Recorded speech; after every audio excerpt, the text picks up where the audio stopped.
The locket's metal burned against her palm despite the frigid air, and Evangeline forced herself to release her death grip on it.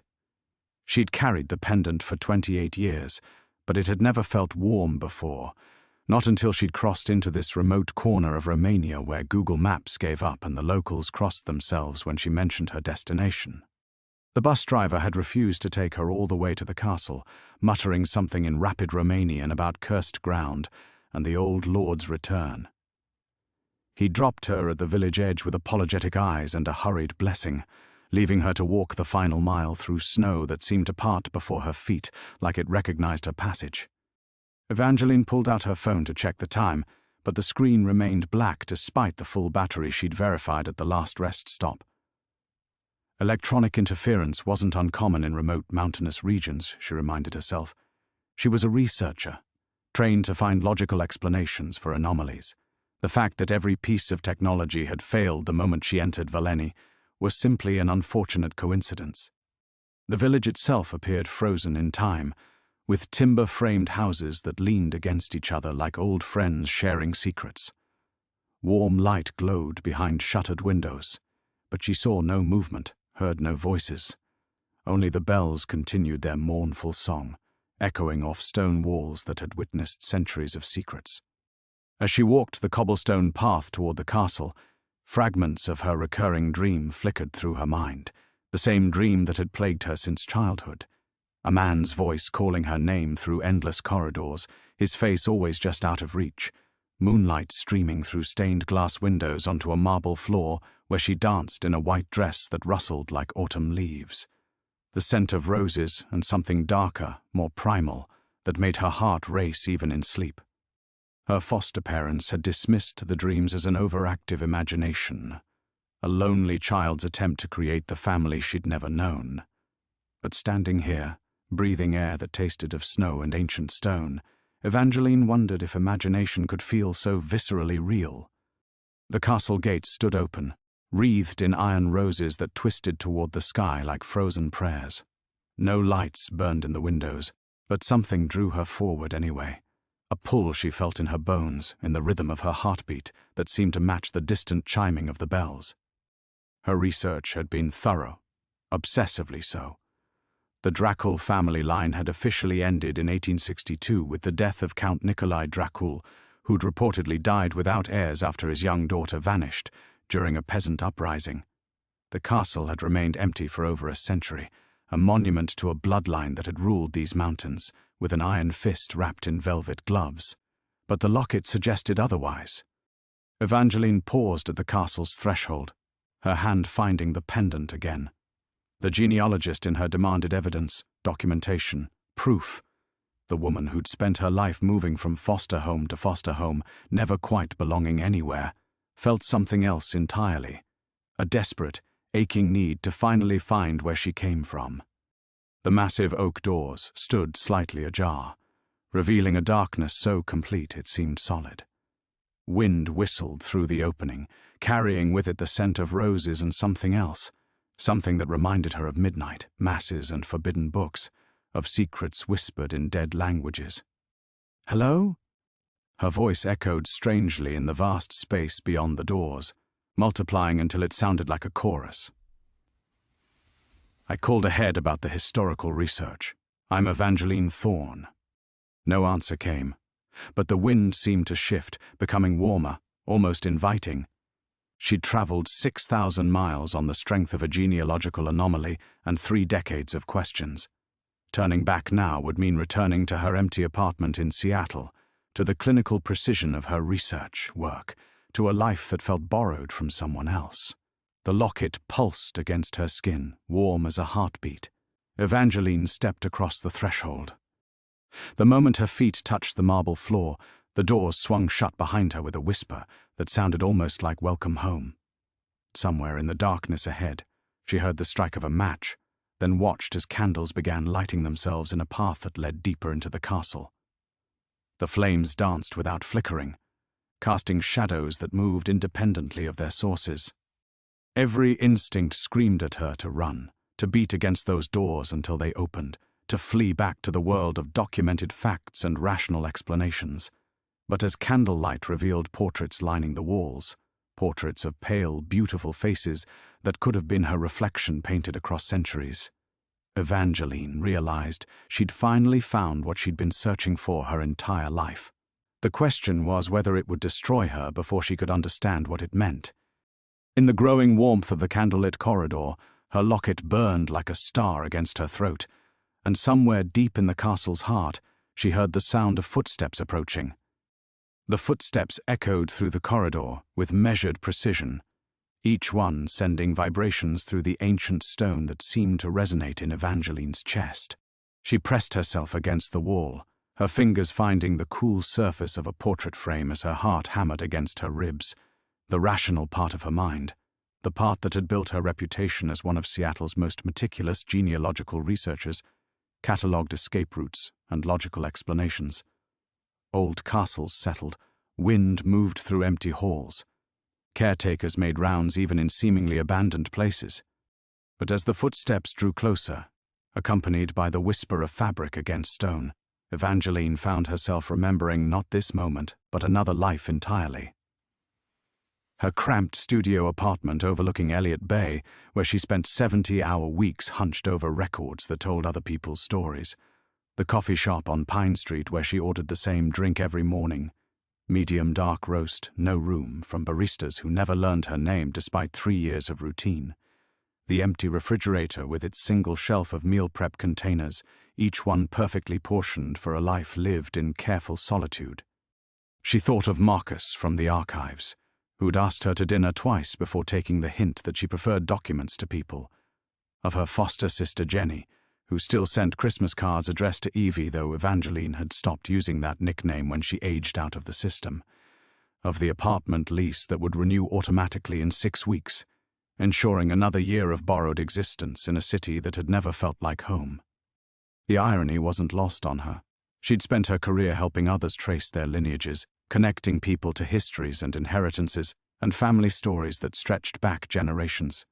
She could map bloodlines through centuries of records, could unravel the most tangled genealogical mysteries, could tell you exactly which ship your great-grandfather had taken from Ireland and where he'd first set foot on American soil. But when it came to her own story, she had nothing but a locket and 28 years of carefully constructed independence that felt increasingly hollow with each passing year. The footsteps stopped just around the corner, close enough that she could hear the subtle sound of breathing. Evangeline closed her eyes, and for a moment she was 8 years old again, hiding in the closet of the Hendersons' house while they argued about whether she was adjusting well or if they should call social services. She'd perfected the art of making herself invisible, of taking up as little space as possible, of never asking for more than the bare minimum required for survival. But standing in this corridor lined with faces that looked like echoes of her own, invisibility felt like another kind of death. She'd built her life on the safety of distance, on relationships that never went deeper than professional courtesy, on a routine so predictable it could run itself. She had tenure-track security at the university, a retirement account that grew in small, steady increments, health insurance that covered her annual physicals, where doctors noted her excellent health and asked about family medical history she couldn't provide. It was a good life, a safe life, a life that belonged to someone who had never been found half-frozen in a Montana snowbank with nothing but a locket bearing the crest of a family that shouldn't exist. The pendant against her throat pulsed again, and this time, the warmth spread outward like wine through her veins. She remembered her recurring dream more vividly now, not just the man's voice and the marble floors, but the feeling of belonging somewhere completely, of being known so thoroughly that words became unnecessary, of finally being home. "Hello?" The voice that emerged from around the corner was deep, accented with something Eastern European but refined, ancient and ageless all at once. I heard someone call my name. Evangeline's breath caught. She hadn't called anyone's name. She'd announced herself to empty air, introduced herself to shadows, unless... Her hand moved to the locket again, remembering how it had burned when she'd spoken her own name at the threshold, how the doors had whispered welcome home as if they'd been waiting. how the candles had lit themselves in a path meant specifically for her feet. She thought of her apartment's security deposit, of the research project she'd abandoned mid-investigation, of the neighbor's cat she'd promised to feed, of all the small, careful ties that bound her to a life that had never quite fit, the life she'd built from nothing, brick by careful brick, because it was safer than hoping for something more. The footsteps resumed, and candlelight began to glow around the corner where her mysterious host approached. In moments, she would see the face that belonged to the voice. In moments, her carefully constructed world of documented facts and rational explanations would either shatter completely or prove that some mysteries had mundane solutions after all. The locket burned against her throat like a brand, and Evangeline realized she was about to discover whether the life she'd built was worth preserving, or if she'd been sleepwalking through someone else's existence all along. The figure that stepped into the candlelight defied every rational explanation Evangeline had spent her life clinging to. He was tall, perhaps 6.5 feet, with a kind of aristocratic bearing that belonged in museum portraits rather than flesh and blood. His hair fell in dark waves past his shoulders, and his skin held the pale luminescence of moonlight on marble. But it was his eyes that stole her breath, ancient amber that seemed to hold centuries of secrets, fixed on her with an intensity that made her feel simultaneously exposed and protected. He wore a black coat that might have been tailored in any century from the last 300 years, cut perfectly to his lean frame. Everything about him suggested old money, old power, old blood. Everything about him was impossible. Evangeline. Her name on his lips wasn't a question. It was recognition, homecoming, a key turning in a lock she hadn't known existed. You came. The locket against her throat blazed with heat so intense she gasped, her hand flying to cover it. The moment her fingers touched the pendant, images crashed through her mind like breaking glass. This same corridor filled with laughter and music, her small hands reaching up to this same face, a deep voice singing Romanian lullabies while snow fell beyond diamond-paned windows. I don't... She struggled for words, for the professional composure that had carried her through 1,000 research interviews. I'm sorry, have we met? I'm researching the Dracul family history. I sent letters about accessing the archives. His smile was gentle and heartbreaking all at once. You sent no letters, Draga Mea. You called to me across an ocean, across 28 years of separation. I felt your return in my very bones the moment you stepped foot on Romanian soil. The endearment, Draga Mea, my dear one, shouldn't have been familiar, but it resonated through her like church bells. Like coming home. That's impossible. I don't know you. Don't you? He stepped closer and she caught his scent.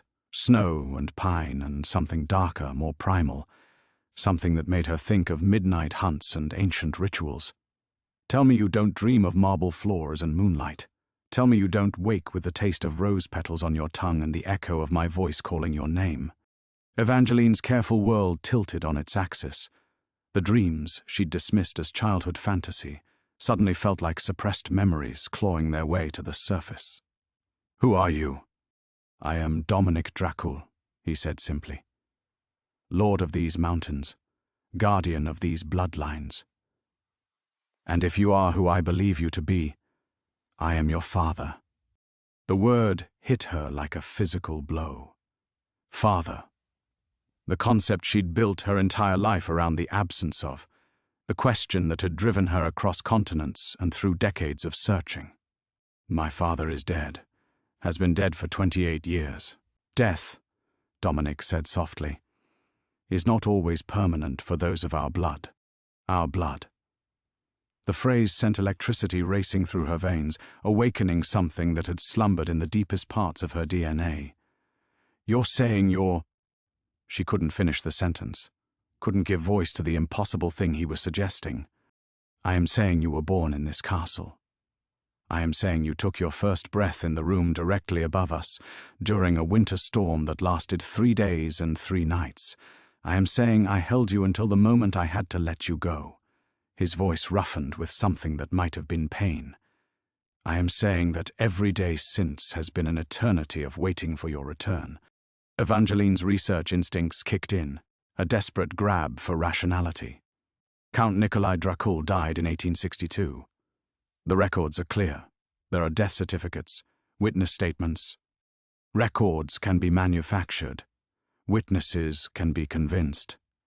Death certificates mean nothing when you understand the true nature of mortality. Dominic's eyes held depths that made her think of winter nights that never ended. I have lived in these mountains for over 5 centuries, Evangeline. I have seen empires rise and fall, have watched generations bloom and wither like flowers. But you are the only child of my blood to survive into the modern age. The locket pulsed again, and this time the heat was accompanied by something else, a pulling sensation, as if invisible threads were drawing her toward him, toward answers, toward a truth that would change everything she thought she knew about herself. "This is insane," she whispered. But even as she spoke the words, she was remembering the way electronics failed in his presence, the way shadows seemed to bend around him, the way his voice carried harmonics that resonated in her bones. "People don't live for 500 years. "People don't," Dominic agreed. "But we are not entirely people, Draga Mea. We are something older, something rarer, something that powerful enemies would kill to possess or destroy." The choice crystallized before her with devastating clarity. She could walk away. Return to Seattle, to her safe apartment and safer life, to the carefully constructed existence that had protected her from exactly this kind of impossibility. Or she could step forward into a truth that would unmake everything she thought she knew about the world. The locket burned like a star against her throat, and Evangeline realized she'd already made her choice the moment she'd stepped across the threshold. But as the silence stretched between them, as Dominic's amber eyes waited with centuries of patience, the magnitude of what he was suggesting crashed over her like an avalanche. Evangeline stumbled backward, her spine hitting the stone wall with jarring force. "No." The word escaped her as barely a whisper. "No, this isn't. I can't." The carefully ordered world she'd spent 28 years constructing crumbled around her feet.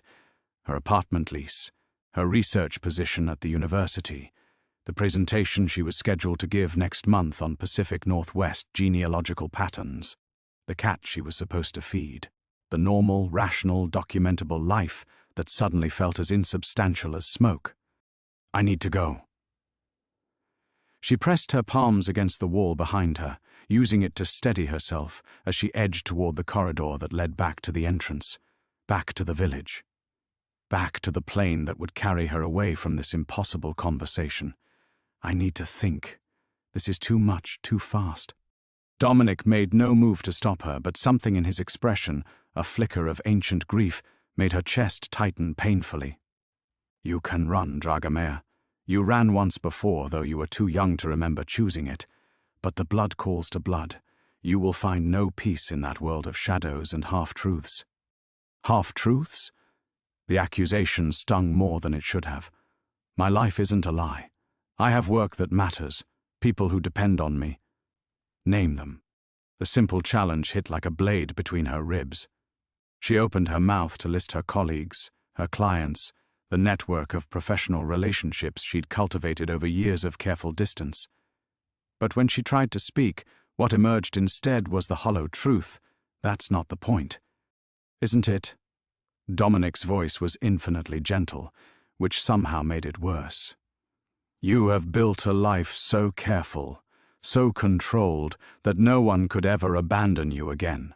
But tell me, Evangeline, in all those years of helping others find their families, their histories, their places in the world, have you ever once felt at home in your own skin?" The locket pulsed against her throat, and with it came another flash of impossible memory. Small hands arranging flowers in a crystal vase, while that same deep voice hummed nearby. The scent of roses and old books. Safety so complete it felt like being held by the universe itself. She pressed her fingers to her temples, trying to hold back the flood of images that couldn't be real. "These aren't my memories. I was found in Montana. I grew up in foster care. I have documentation, birth certificates." "Forgeries," Dominic said quietly. "Necessary ones. to hide you from those who would have used you against me, against us both. The word us sent another shock through her system. Us. As if she belonged to something larger than herself, something beyond the careful isolation she'd perfected. But belonging meant vulnerability. It meant trust. It meant opening herself to the kind of catastrophic loss that had shaped every day of her life since that snowbank in Montana. Even if any of this were true, she said, hating how her voice shook. Even if you really are what you claim to be, what does that make me? The question hung in the air between them like a blade. Because if Dominic was telling the truth about his nature, about what he was, then she was. You are my daughter, he said simply.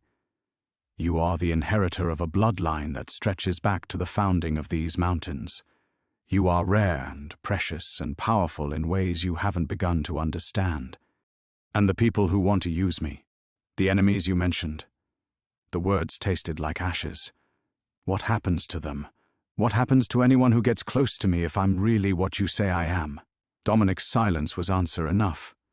Evangeline thought of Marcus from the archives, with his gentle smile and persistent dinner invitations. Of Jenny, who still sent Christmas cards because she believed family meant something more than shared genetics. Of the neighbor who trusted her with a spare key. The barista who had finally learned her name. The small connections she'd allowed herself despite every instinct screaming that caring meant loss. I can't. The admission felt like dying. I can't be responsible for that kind of destruction. I won't. The choice is not whether you are what you are, Dragamea.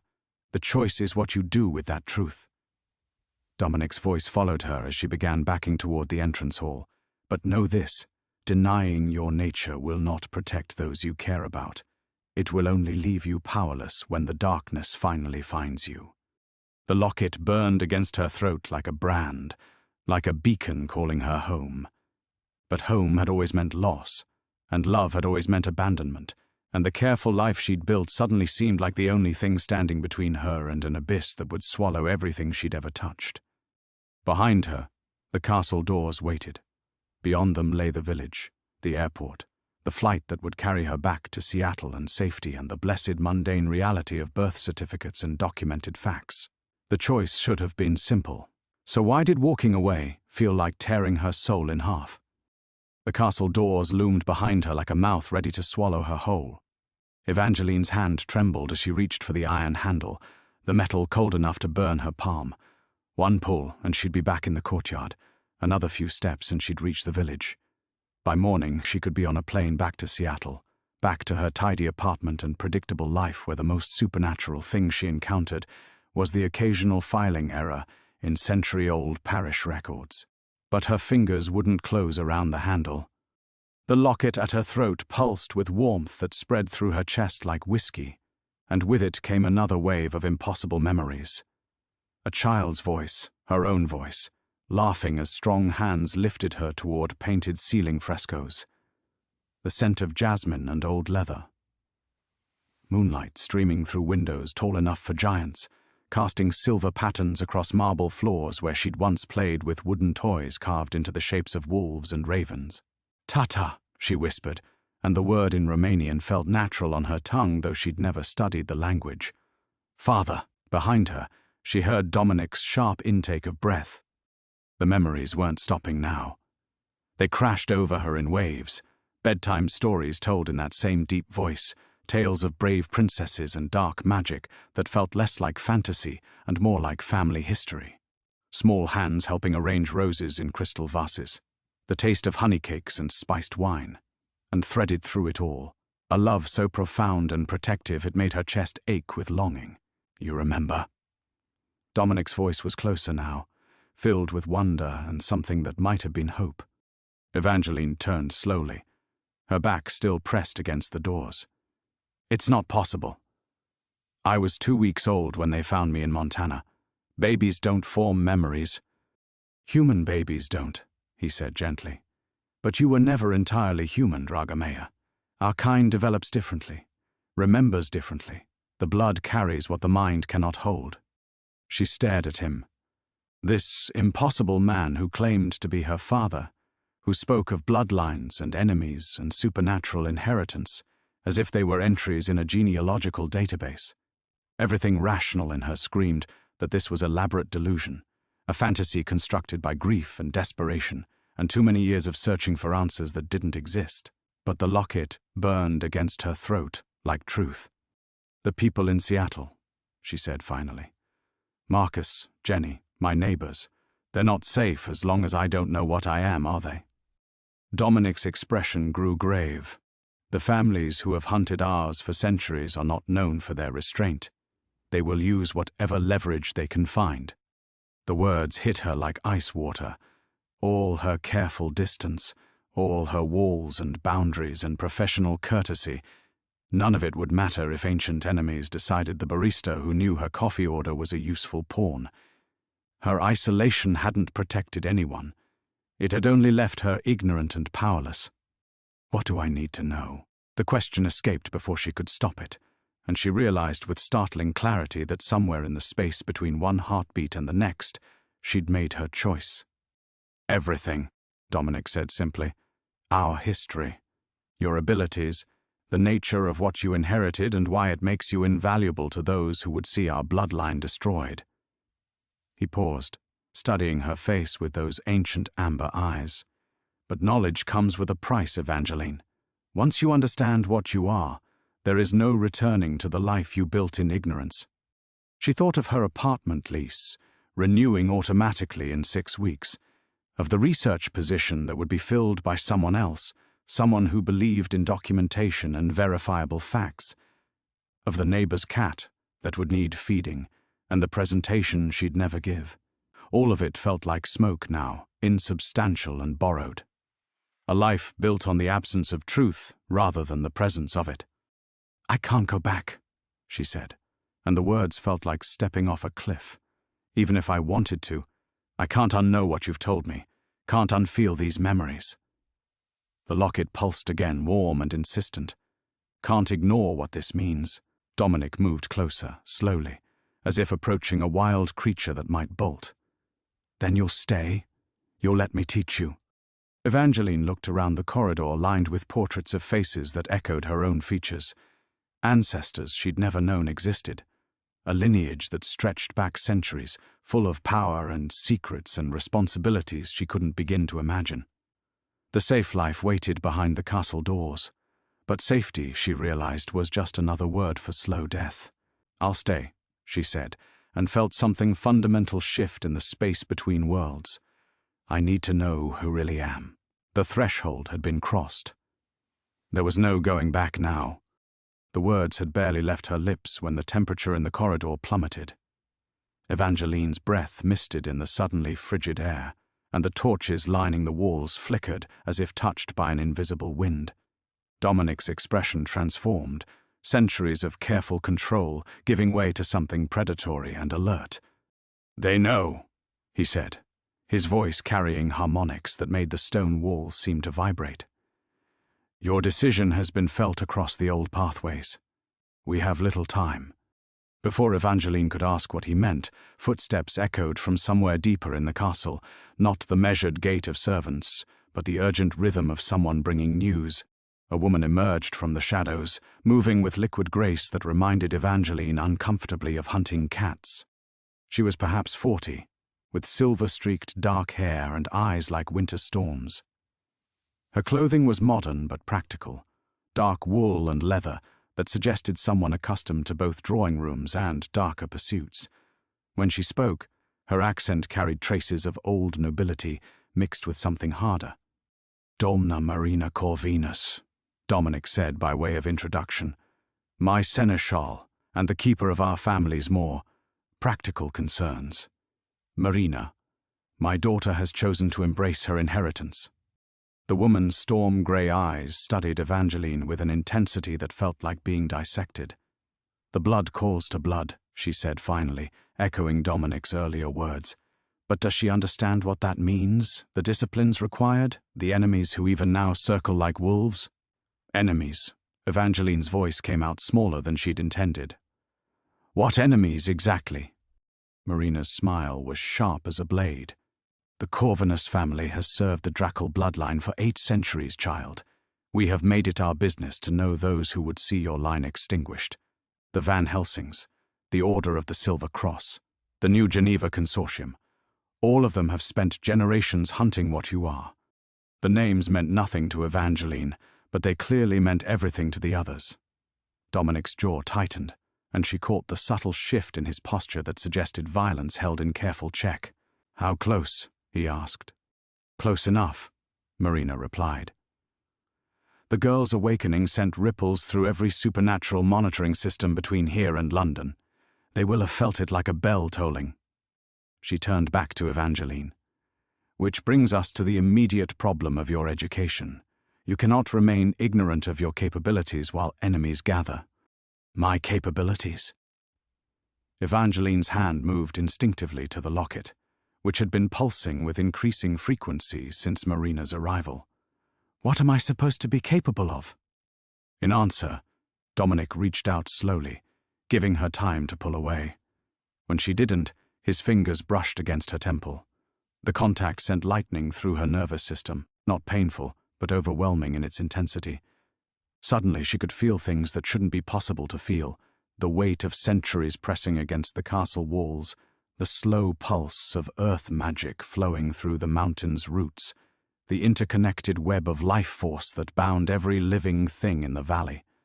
"You are a conduit," Marina explained, her voice seeming to come from very far away. "The old blood runs pure in your veins, allowing you to channel and focus power that others can only dream of touching. It makes you invaluable to those who would use such abilities for their own ends." Evangeline jerked back from Dominic's touch, gasping. The enhanced perception faded, but she could still feel its echo, like a phantom limb that had never existed before this moment. "That's impossible.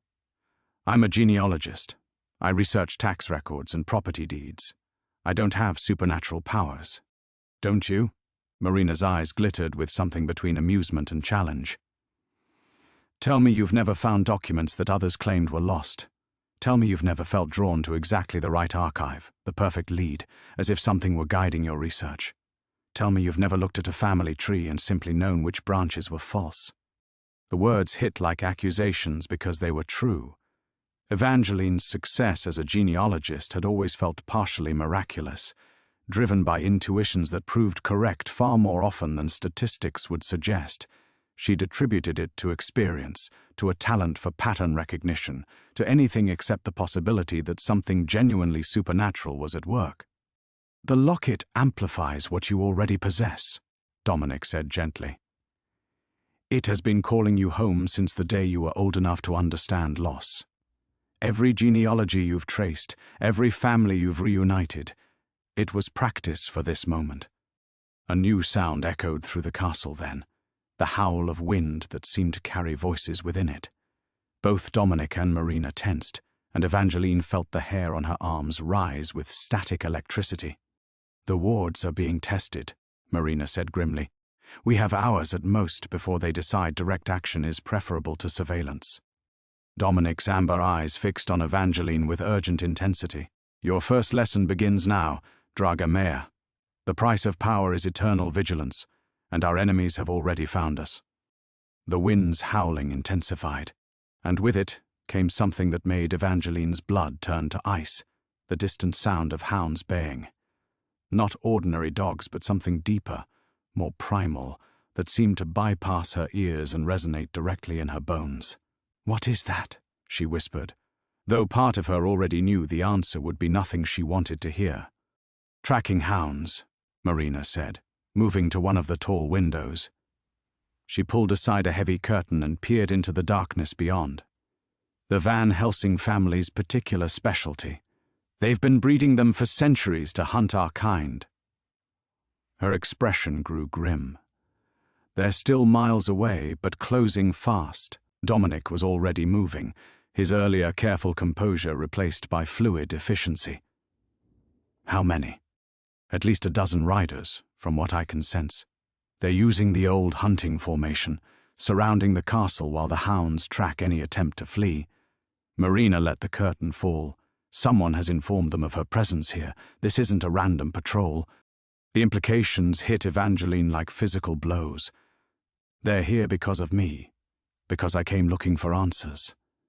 Her voice cracked. How many people are going to die because I couldn't leave well enough alone? None, Dominic said with absolute certainty. I have protected this valley for over 500 years. I will not stop now. He turned to Marina. Activate the secondary wards. Send word to the village. Full protection protocols. As Marina hurried from the room, Dominic faced Evangeline fully. In the torchlight, his features seemed sharper, more angular, and for the first time she caught a glimpse of something inhuman in the set of his jaw, the predatory stillness of his posture. I need you to listen carefully, he said. What I'm about to teach you normally takes months to master. We have, perhaps, hours. He gestured for her to sit in one of the ornate chairs lining the corridor. The locket you wear is more than jewelry. It's a focusing stone, attuned to your bloodline for generations. When you touch it, what do you feel? Evangeline's fingers found the pendant automatically. The moment her skin made contact, warmth spread through her chest, but now she could identify something else beneath it, a thrumming energy that felt like electricity wrapped in silk. It's warm, and there's something like vibration, like it's alive. Good, that's your power recognizing its conduit. Dominic knelt before her chair, bringing their eyes level. Now, I want you to think about your research, the moment when you know you've found the right document, the right connection. How does that feel? The question seemed absurd given their circumstances, but something in his urgent intensity made her focus, like everything clicks into place, like puzzle pieces sliding together. There's this moment when I just know the truth. Exactly. That knowing is your blood responding to patterns, to connections that exist beyond the purely physical. Every family tree you've traced, every bloodline you've followed, you've been reading the deeper currents that bind people together. His amber eyes never left hers. Now I need you to do the same thing, but instead of searching for human connections, I need you to feel for the magical ones. Another howl echoed through the night, closer now. Evangeline's hands were trembling, but she forced herself to concentrate. I don't understand. Feel for what? Close your eyes, Dominic instructed. Hold the locket. Think about the castle around us, not as stone and mortar, but as a living thing that sheltered our family for centuries. Let your instincts guide you the same way they do with your genealogical work. Evangeline obeyed, though every rational part of her mind screamed that this was insane. But as she held the pendant and extended her senses, something extraordinary happened. She could feel the castle, not just as a building, but as a network of protective energy flowing through its foundations. Ancient power hummed in the walls, woven through with centuries of intention and will, and she could feel the places where that protection was being tested. There, she gasped, her eyes snapping open. Something's pushing against the eastern wall. And the main gate. There's pressure there too, like someone trying to force a lock. Dominic's expression was fierce with pride. Perfect. You're feeling the ward structure, the magical barriers that protect this place. Now comes the harder part. He stood, offering her his hand. I need you to help me strengthen them. I don't know how. You do, he said firmly. The same instinct that guides your research, that tells you when you've found truth. Trust it. The power is already in your blood. The locket will help you focus it, and I will guide you through the rest. Outside, the wind shrieked with renewed force, and Evangeline swore she could hear voices in it. Harsh, commanding voices calling orders in languages she didn't recognize. Whatever was coming for them, it would arrive soon. She took Dominic's hand, feeling the same electric connection as before, but stronger now, more controlled. What do I need to do? His smile was sharp as a blade and twice as dangerous. We're going to teach our enemies why the Dracal bloodline has survived for 8 centuries. Together, the ordeal begins. The moment their hands connected, power surged through Evangeline like molten gold in her veins. The castle's protective network blazed to life in her awareness, a complex web of energy that pulsed with the accumulated will of centuries. But underneath that ancient strength, she felt something else. Cracks, weak points where the magical barriers had grown thin with age and neglect. "Feel it," Dominic commanded, his grip tightening. "The wards aren't just magical constructs. They're promises written in blood and power. Each generation of our family has added to them, strengthened them. Now it's your turn." The howling outside grew closer, and with it came a sound that made Evangeline's bones ache. Rhythmic chanting in a language that seemed designed to unmake things. She could feel each syllable pressing against the castle's defenses like acid eating through steel. They're not just trying to break in, she realized with dawning horror. They're trying to dissolve the wards entirely. "The Van Helsings have had centuries to study our defenses," Dominic said grimly. "They know exactly how to unweave what our ancestors built." His amber eyes burned with predatory intensity, but they've never faced a Dracal awakening. "Channel your power through the locket. Imagine it as the keystone that holds everything together." Evangeline pressed her free hand to the pendant, and immediately the castle's defensive network exploded into crystalline clarity around her. She could see every weak point, every place where the enemy's dissolution spells were taking hold. More terrifying still, she could see how close they were to success. The main gate's protections were already half undone, unraveling like a tapestry with its threads cut. "There," she pointed toward the castle's entrance, though they were still deep in the interior corridors. "They're almost through the outer defenses." Without warning, the temperature plummeted again. Frost began forming on the windows, and their breath came in sharp white puffs. But this cold wasn't natural. It carried malice, the bone-deep chill of something fundamentally hostile to life itself. "Evangeline," Dominic's voice carried a note she'd never heard before. "Fear. I need you to trust me completely. What I'm about to ask will feel impossible, but—" The castle shuddered. Not from wind, but from something massive striking the main doors. The sound echoed through stone corridors like a death knell, and Evangeline felt the protective wards buckle under the assault. "No time for explanation," Dominic said, pulling her toward the nearest window. "Look outside. Tell me what you see." Evangeline peered through the frost-covered glass and immediately wished she hadn't. The courtyard below swarmed with figures that seemed to absorb light rather than reflect it. They moved with the fluid coordination of a hunting pack, but their proportions were wrong. Too tall, too angular, with eyes that burned like coals in the darkness. At their center stood a man in archaic military dress, his pale hair gleaming silver in the moonlight. "Van Helsing," she breathed, though she had no idea how she knew the name belonged to that particular figure. "Gabriel Van Helsing," Dominic confirmed. "Fifth-generation hunter. He's been tracking our family for 30 years. Another tremendous crash shook the castle. "And he's brought friends." The chanting outside reached a crescendo, and Evangeline watched in helpless fascination as reality began to warp around the castle's main entrance.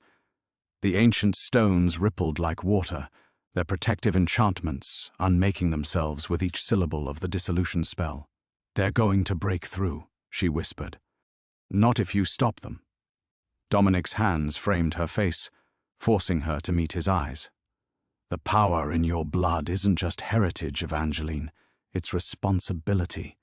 Every person in this valley, every innocent life that calls this place home, depends on what you do in the next few minutes." Terror clawed at her throat. "I don't know how. I've never done anything like this before." "You have," he insisted. "Every time you've traced a bloodline back through the centuries, you've followed threads of connection that exist beyond the physical world. This is the same skill, just applied to magical rather than genealogical bonds." His voice softened, though urgency still burned in every word. "I can lend you my strength, guide your power, but the choice to act must be yours. The wards won't accept protection from someone who doesn't truly choose to defend what matters." Another crash, another shudder through the castle's ancient bones. Through the window, Evangeline could see the main doors beginning to buckle, their wood charring black under the assault of unmaking spells. The safe choice would be to run. to let Dominic handle his own supernatural conflicts while she escaped back to Seattle, back to tax records and property deeds, and a life where the most dangerous thing she faced was paper cuts.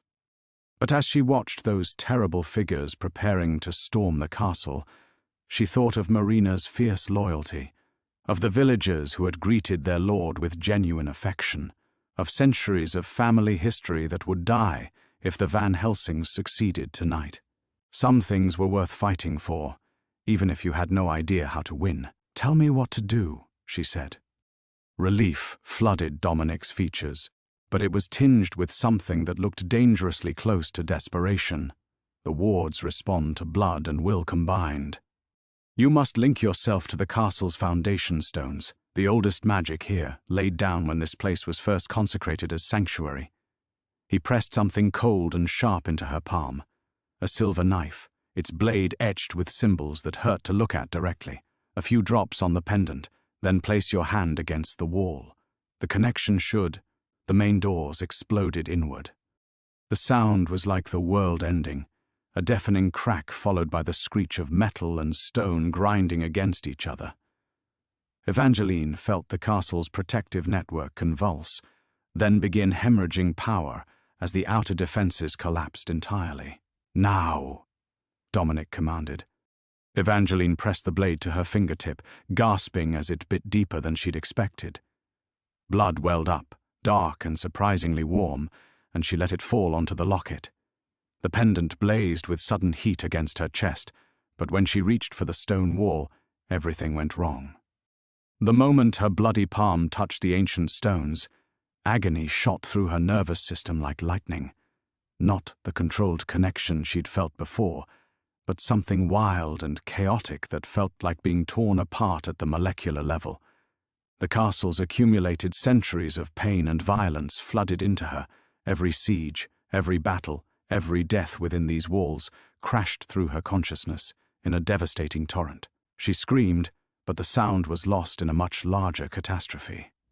Instead of strengthening the wards, her untrained power was destabilizing them. She could feel the magical barriers that had protected the valley for 500 years unraveling like a chain reaction, each failure triggering the next. The foundation stones themselves began to crack under the chaotic energy pouring through them. "Stop!" Dominic lunged toward her, but it was too late. The backlash hit like a physical blow, hurling them both across the corridor. Evangeline's head cracked against the far wall, and stars exploded across her vision. When her sight cleared, she found herself sprawled on the floor, blood running down her face, watching in horror as the very stones around them began to crumble. Heavy footsteps echoed from the direction of the shattered entrance, accompanied by voices that carried the authority of those accustomed to victory.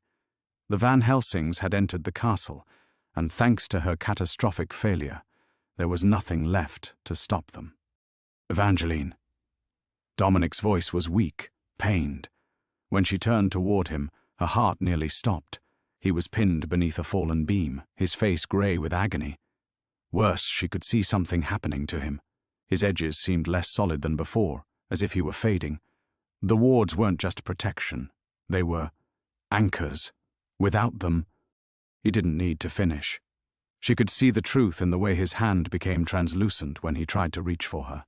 Whatever supernatural force kept him tethered to the physical world had been bound up in the castle's defenses. By destroying the wards, she hadn't just left them vulnerable. She had begun unmaking him entirely. "No." The word came out as barely a whisper. "No, this is not how it ends." But even as she struggled to her feet, she could hear the hunters ascending the main staircase with methodical precision. Their voices carried clearly in the suddenly still air, discussing the castle's layout with the familiarity of those who had studied their target extensively. They weren't hurrying. Why would they? All resistance had been eliminated. Through a shattered window, she caught a glimpse of orange light in the valley below. The village was burning. While she and Dominic had been focused on the castle's defenses, the Van Helsings had systematically eliminated every other source of opposition. Marina was nowhere to be seen, captured, fled, or worse. Evangeline pressed both hands against the wall again, desperately trying to re-establish the connection. to somehow reverse what she'd done. But the foundation stones were cold and silent now, their ancient magic exhausted. The locket against her chest had gone dark, its power spent in that one catastrophic surge. "I'm sorry," she whispered to Dominic, though she wasn't sure he could hear her anymore. His form was becoming increasingly difficult to focus on, like looking at someone through deep water. "I tried. I wanted to save everyone, and instead Miss Thorne." The voice came from directly behind her, cultured and cold. She turned to find Gabriel Van Helsing standing in the corridor's entrance, flanked by two of his inhuman companions. Up close, she could see that their coal-bright eyes held no trace of human warmth. "How good of you to save us the trouble of hunting you down." His gaze moved to what remained of Dominic, with satisfaction. "And how convenient that you've solved our primary problem for us. We weren't entirely certain how to permanently eliminate something that had evaded death for 5 centuries. His smile was sharp as winter. "Thank you for making our work so much easier."